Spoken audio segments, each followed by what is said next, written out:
there is a lot to break down in this one, but we'll start sort of your high level thoughts on this one, Zach. How are you feeling about the Sooners?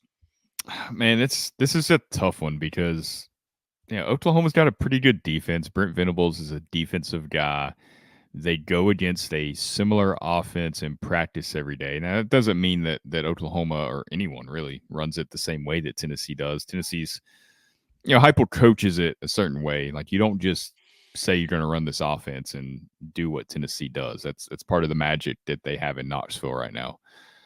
But still, they know the concepts. They know what Heupel wants to do. They're very familiar with it. Obviously, that goes both ways. But I think this defense will probably be the most adept outside of maybe Georgia later this year at possibly stopping or at least giving Tennessee's offense some problems. So we're really going to find out just how good I think Nico is, how good this running game is, and what they can do against a really talented and well-coached defense. Offensively, I think Tennessee's defense should be okay, here with Oklahoma. They haven't been explosive offensively. They haven't been dynamic. Their offensive line's banged up. They might be getting some guys back, but I don't know if their center their center position's been an issue. See clips of him getting blown up last week against, was it Tulane that they were playing, I believe. Yep. So if that's the case, that could be a long day, for their offense. I don't know if their quarterback's been great down the field, really. So it's going to be some short passes, probably. What we've seen teams try to do against Tennessee to try to mitigate the damage from James Pierce and Tennessee's defensive line. I think, I feel like Tennessee should be able to outscore this team. Even if Oklahoma's defense has some success, I feel like Tennessee's defense is going to, be more successful against that offense.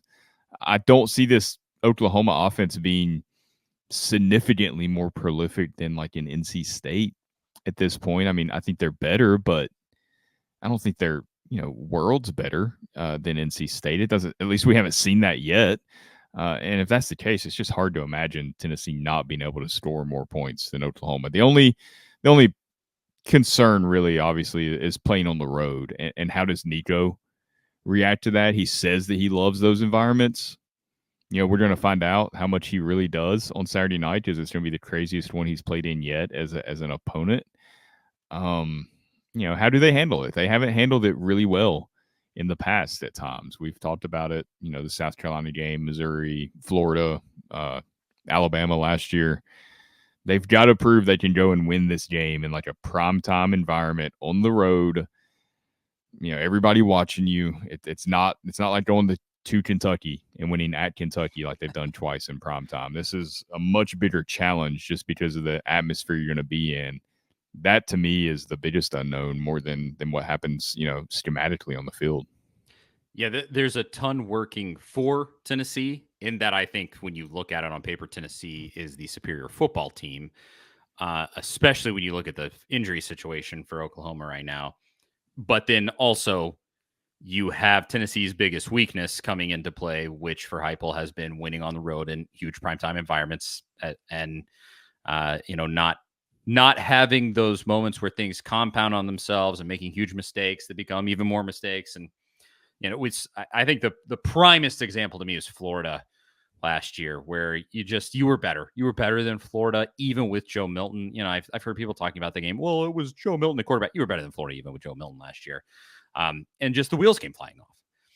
And so can you, with your superior football team, finally overcome that? Can this be Tennessee's version of the 2015 Oklahoma game in reverse, where Nico is Baker Mayfield?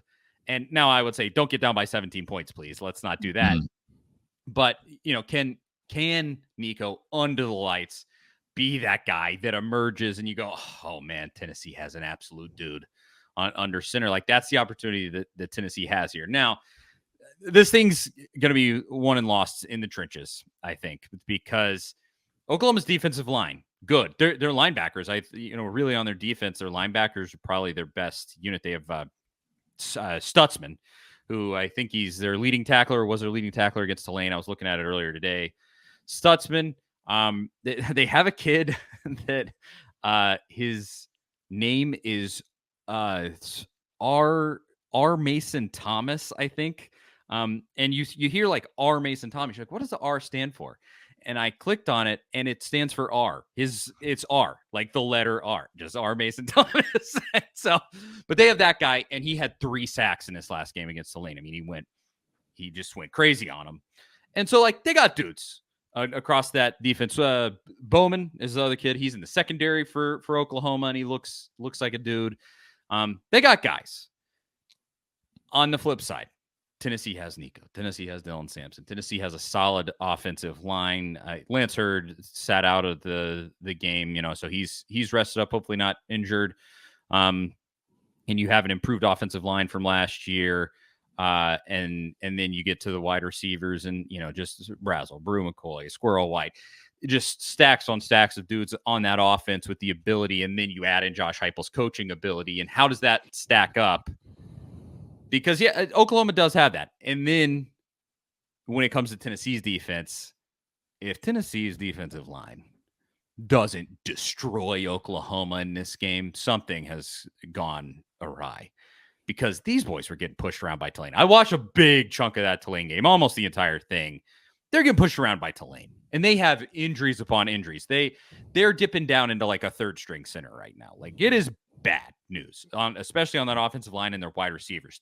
Their best wide receivers are out. Their best offensive linemen are out. This quarterback is young and kind of getting pressured on every single drop back and just hasn't had a chance to really show himself. I'm sure he has plenty of talent, but as of right now, he's nowhere close to Nico.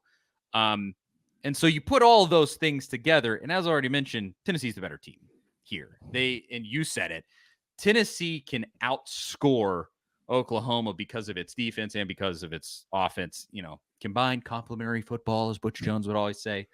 When you add all those ingredients together, but can they perform specifically on offense against this defense when the lights are bright and on? And I get the feeling that it's not going to be 100% smooth and breezy, but I get the feeling that they can. That just initially, and I mean, you hear Oklahoma. I listened to a bunch of Oklahoma coverage, and I think you did. You tweeted about an Oklahoma podcast you're listening to today, Zach. They sound like they are ready to get their head beat in, and like they're just like, oh boy, this is not looking good for us. I don't know how this is going to go, and maybe it's just cope to make themselves feel better, but I don't know. It almost feels too good right now. Yeah, I don't really care what those guys say because we heard the same stuff from South Carolina fans in 2022 before Tennessee played them, and we saw how that went. And I think that was a learning moment for Josh Heupel and everybody at Tennessee, that you can't take any game for granted, especially conference games, no matter how bad the opponent is. And that goes back to what we were talking about, the way they played against Kent State. No, on paper and just logically, nothing points to Tennessee should lose this game. Like, I'm not saying it should be easy. I'm not saying it should be a blowout because you're going to Oklahoma and playing an SEC team that has good players. But it's, a team with an offense that's still trying to find their way. It's a new offensive coordinator who, Seth Luttrell has been around these offenses for a while. Obviously, he played with Josh Heupel at Oklahoma in the air raid. But it almost feels like, okay, you lost Jeff Lebby, to Mississippi State, who was their offensive coordinator. Let's just go get this guy because we know this guy. And, it was a very, I don't want to say it's a Butch Jones hire because Heupel has promoted guys and it's made sense and it's worked because of, kind of the way that his system works and the way his culture has worked. But in this instance with Luttrell, it just hasn't felt like it's really meshed quite yet for them. And maybe it will, I don't know. But anytime you have a first year, new offensive coordinator like that, there's going to be some hiccups from time to time. I mean, Tennessee went through it with Joey Hosley last year. Even though he wasn't the primary play caller, you still noticed the difference without Alex Golesh. And a lot of that was because of the quarterback that you had. But still, there were moments where we're like, what are they calling? Why are we seeing the same screen pass 7 times in a row? Take a shot somewhere. So there's going to be, some of that where the continuity just isn't quite there yet with Luttrell and the offense. And they have a redshirt freshman quarterback who, he doesn't have the same benefits of Nico, where Nico has kind of been in this offense basically since the end of the 2022 season, and nothing really has changed. Yeah, you lost Golish, but that was right. I think Golish was actually gone by the time Nico showed up at the end of 2022. So it's been with Heupel and Hasley for almost 2 years now. The continuity there has been unreal. So it's just a lot of advantages that I feel like Tennessee has that Oklahoma doesn't. You still got to go out there and execute and perform though, and not get rattled on the road. I mean, that to me is just the biggest thing. There's Yes. nothing more important than that. Handling a little bit of adversity when it gets thrown your way. You know, if you go 3 and out in your first drive and Oklahoma goes down and scores, what do? You know, suddenly you're down 7-0. How do you respond in that moment? It's just really bad timing for Oklahoma, given, a maybe even just a couple of months with this quarterback. By the end of the season, I'm sure he'll be better. And given a healthy offensive line, two things that you can't really control, time and health there. Yeah. Um, given those two things, they're probably going to be a pretty decent team overall. But it's just poor timing. It's how a lot of the Florida games have felt for Tennessee, where you're just like, if we could have just played them later in the season, we Mhm. were a lot better than we are now. That Felipe And Franks touchdown was 7 years ago today, by the way. oh lordy, don't let's not talk about it. 7 years ago today. Yeah. Oh wow, oh god, I this is a 100% true story. Was watching that game live with a whole set of people, Tennessee fans. It happened. Everybody there is like, oh no, and I didn't. I was kind of just numb to it at that point, and I turned to everybody that was there and I said, "You're gonna be happy that happened. I Yeah. swear." I was like, "That sucks. Seriously, you're gonna be happy this happened. This guy just Butch sucks." That was the game where And everybody was like, "Yeah, it's okay. It's time. Everybody's on yeah, board now." exactly. It took a flip after that, and it was over. But that aside, it's just poor timing for Oklahoma. And so if Heupel can learn specifically from that 22 South Carolina game, going into Georgia and kind of laying an egg. Okay, they're an absolute machine, and it's It wasn't that that much of an night in egg anyway. They Athens. lost by like 14. It That's true. wasn't too bad. Football is back, and what better way to bet on the big games than on Zen Sports, the new sportsbook in Tennessee that's bringing sports betting to a whole new level. When you sign up for Zen Sports, you'll automatically earn up to a $100 no danger first wager. If your first bet loses, you'll be reimbursed for the amount of your bet up to $100. And for the football season, Zen Sports is launching a revamped betting platform for both college football and the NFL. And what's better? With our new look, Zen Sports will be offering daily promotions, including odds boosts, same game parlays, no danger wagers, and much more. Zen Sports also offers a one-of-a-kind VIP rewards program, and if you qualify, you can earn monthly comps at sporting events, concerts, and even sportsbook bonuses. It's by invite only, so go to zensports.com/VIP for details. What are you waiting for, football fans? Start betting with Zen Sports, where you will receive true odds on all parlays and an enhanced user experience. Get going. Download their app at zensports.com today. Zen Sports betting just got better. If you have a gambling problem, call 1-800-889-9789. Terms and conditions apply. No danger. First wager limited to plus 500 odds to qualify. Boosted odds are derived from equivalent parlay bets offered in Tennessee. Must be 21 or older in Tennessee to bet. Zen Sports.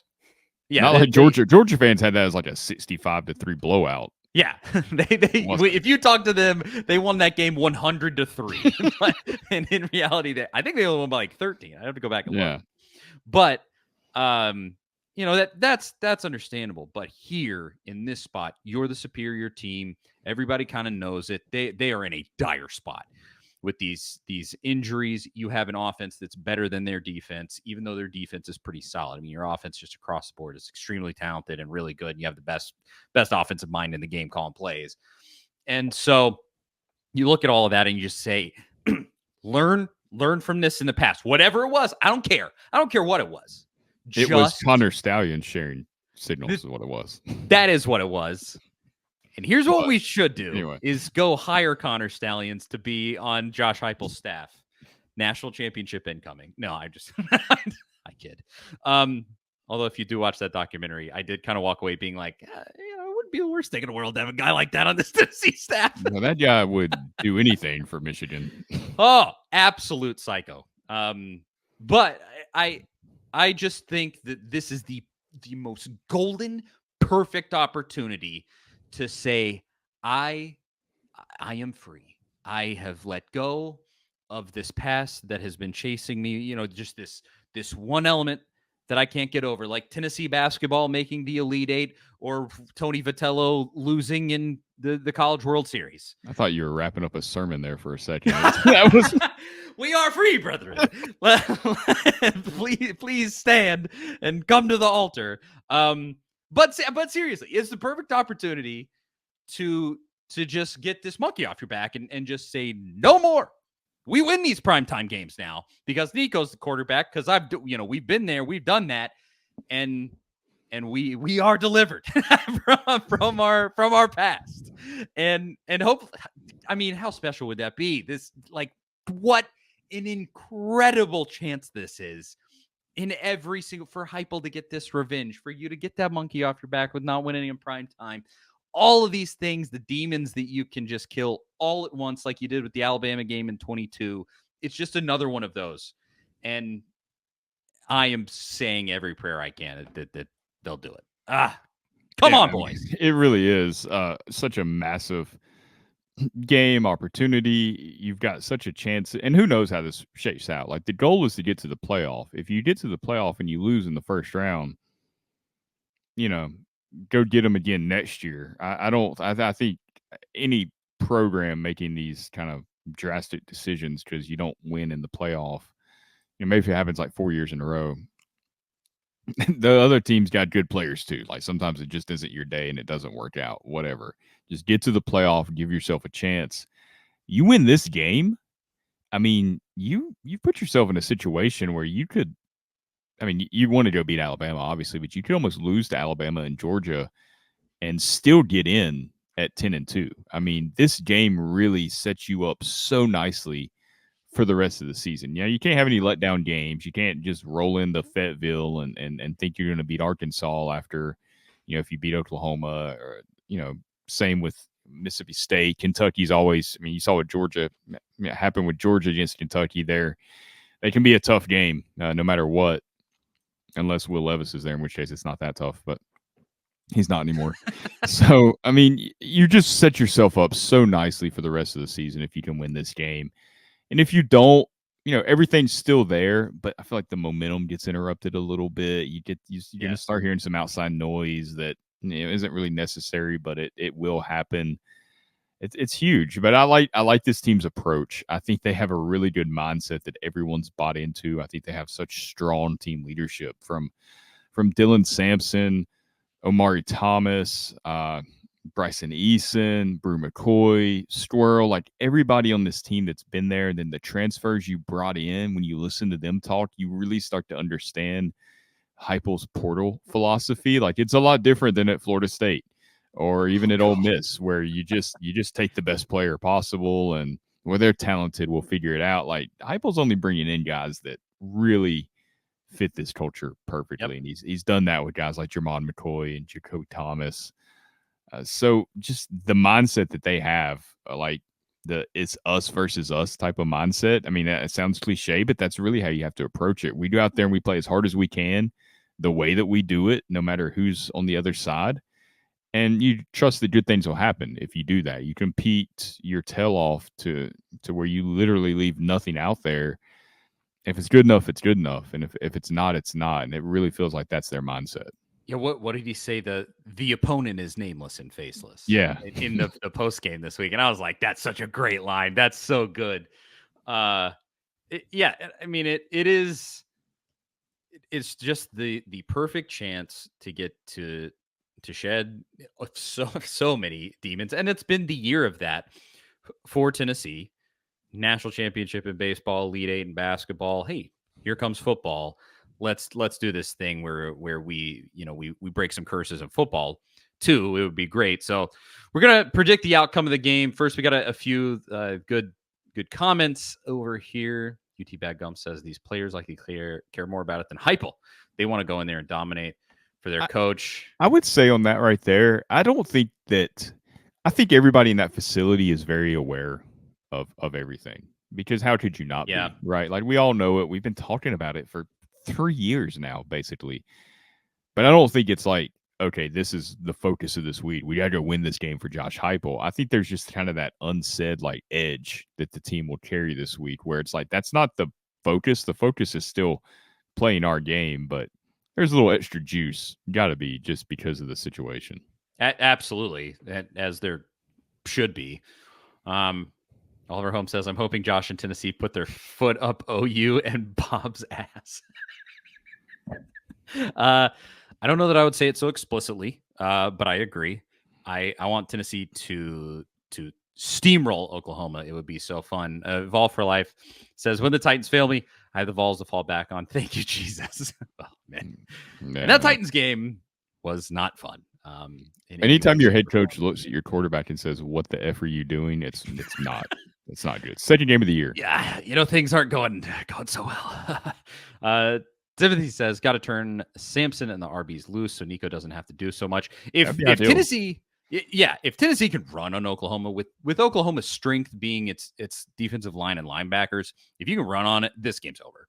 If you are running it down Oklahoma's throat, it is done. Because they have a very solid run defense. Elias, he commented a bunch of stuff, but there was one. Yeah, I wanted to highlight this one. Elias said, "I think Heupel has a tiny vindictive streak in him when he feels he's been treated unfairly. I don't think it's tiny.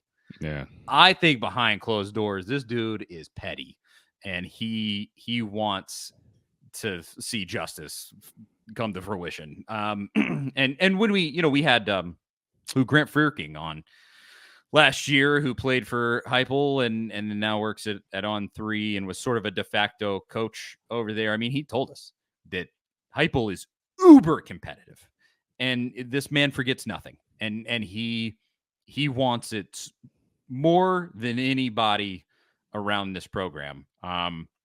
So yeah, I think that's exactly right. Ashton says, "Does anyone know Heupel's coaching record in Oklahoma Stadium?" I think that's a I saw that, but yeah. like I don't Well, I know he beat Tennessee there in yeah, 2014 as that's the true. offensive coordinator. So, yeah, Yeah, he's won some games there. I mean, well, obviously. he said in the press conference today that he thinks even including scrimmages, he's never stood on the opposing sideline inside is it's Memorial It Stadium. is Gaylord Memorial Yeah, Stadium. Gaylord Memorial Stadium. Yeah. Ashton had a typo there. That's so unfortunate, Ashton. It's a crazy It typo. happens to us all. But yeah, so we appreciate the comments. Thanks to everybody for watching. If you have a score prediction, drop it into the comments, as I know a lot of you do. And I'll throw it to you, Zach. Who's winning this football game? Can Tennessee go in Now, I feel and like we've been slay the pretty demons? we've been pretty it wasn't a typo apparently. We've been pretty on it. I feel like we kind of predicted. I mean, I can't remember what I said last week, but I think I had them. Did I have them at 70? It was close to it. I think I might have gave Kent State a field goal though, and I thought the NC State game would be pretty much in Tennessee's favor by a lot of points. This one, I could see it going that way, but that's really tough to predict. I could see it being like 2022 LSU if Tennessee really gets out there rolling and Oklahoma Yes. just kind of gets down early. I could definitely see that, but that's tough to predict because you got everything's got to click on all cylinders. Every pass you got to be on the money. I still think Tennessee wins this game though. Definitely, I would say they win maybe like 41-28. I would say it stays close and they pull away in the second half type deal. 41-28. I like it a lot. I mean, that would be ideal. I'm going to say it's going to be closer than that. I think there will be an adjustment period coming out, which concerns me. I think if you don't, I think this will go two ways. Tennessee comes out fast and they blow them out, and that's that. What I think is probably the most likely thing in my mind when I think about how exactly this game sets up, is that Tennessee will not come out fast. I don't think they'll get buried in a hole because I just don't think Oklahoma has the offense. I think Tennessee's defense will be able to be up in Jackson Arnold's grill all night long. And so I don't think they'll be able to just run it up really quick and here you go. Now Tennessee's down, 17 points. But I think it could start slow where you're down, 10-3 and you're looking just going, okay, let's calm down. Let's focus. And then when Tennessee settles in, they suddenly, okay, we're the superior team. We're going to go out here and we're going to play our game. And they get it together. And I think they also, I believe that they'll win and finally shed the Josh Heupel can't win in primetime thing. And the exact score, I'll go 34-24. So I'll say a 10-point win for Tennessee. And that, it probably goes something like you're up 27-24 and you score a backbreaking touchdown and you just sort of assert your will and go, nope, we're the better team. Good night. And that's how Tennessee wins this one. I so badly want it to go like the 22 LSU game. Man. That would, to just crush their soul, would be so satisfying. If it does, if they blow them out and it is like a 45-10 just beat down, we're gonna. I mean, it's gonna happen, and I'm not saying it'll be me, but you're gonna start hearing like 2019 LSU stuff at that point. You are, yes, because it would be that to have that exact outcome where you win this game by like 30. You're going to be that style of team, a defense you got more the than capable. You have the quarterback. You do. And that's just facts. I don't know. Cuban Missile says 48-13 Vols. Please. that would make me so happy. Ashton says, I don't know if they can score 28 legitimately, something like 48-20. And that's being nice. Hey, that's true. I mean, it's true. And Tennessee's off. I mean, they haven't played, an SEC game since Vanderbilt last year, but they haven't allowed a touchdown in a long time. So that would be, 28 points would be saying Oklahoma's going to score 4 of them against Tennessee. I mean, their running game, Oklahoma's running game is nearly non-existent. And so you have to pass against Tennessee. And then if Arnold's a sitting duck back there, now let's say he's capable with his legs. He ran around all over the place against Tulane. That was really, his legs are really the only reason they beat Tulane. They Boot Carter loose and just let him follow that guy. There better be some spectacular interceptions for Tennessee in this game because Jackson Arnold threw a Will Levis interception in this last game. I mean, and I don't know if it was as bad as the Will Levis against the Bears interception, but that's all time bad. It was up there because it was a pick six. I mean, he just threw it right to this guy. Did he surrender Cobra on the field after doing it, or is that just the Will Levis thing? It wasn't as memeable as Levis, unfortunately. But, I mean, it was just terrible where it was one of those places where you went, are you kidding me? Like, what are you doing, son? What, like, you are a 5-star player at a proud program. Is this really what you're going to go out there and do? And so I think with given enough pressure and you can keep him contained, like you said, send out the speediest dude you have to be spying on this guy all night long. And I think it's all right there for Tennessee, and Lord willing, it ends up being a blowout. I said a 10-point win. You said, what was your 40? What did I say? 41-28. Is that what it was? Yeah. So it's 13. I can't do math. 13. Yeah. So we're hanging out in the same stratosphere there. I mean, Steven does say Nico scored 35 against the top 4 defense. Now it was the bowl game version of Iowa's defense, but that is true. I don't think they had anybody opt out of that game. I think they were pretty much full strength on defense in that game. Maybe one lineman who was like a true blue NFL guy, I want to say sat out. But for the most part, yeah, it was their defense. I just, oh man. And Stephen S. Is Oklahoma top 10 defense? They're not. Looked at it today. I think total defense like 20 something. So good. I mean, it's a solid defense as we already went through. I mean, they got preseason All-Americans. Stutzman is kind of the main dude you'll hear about. Hey, I am saying every prayer I can that this is blowout town for Tennessee, because God, that would just be so satisfying to not at that point to not just get over all your stuff, but to just kill Oklahoma on their home field would just be so awesome, and just be like, just send that message, because you know what's going to end up happening if that happens with Tennessee. It's going to be the entirety of all other SEC fan bases tweeting at Oklahoma and going, "Welcome to the SEC, losers. Oh yeah. Hello." And Tennessee will have done that on behalf of the real SEC, as an original member, as the SEC created in Knoxville, Tennessee, actually. Please and thank you. Yeah. All right. So that's it.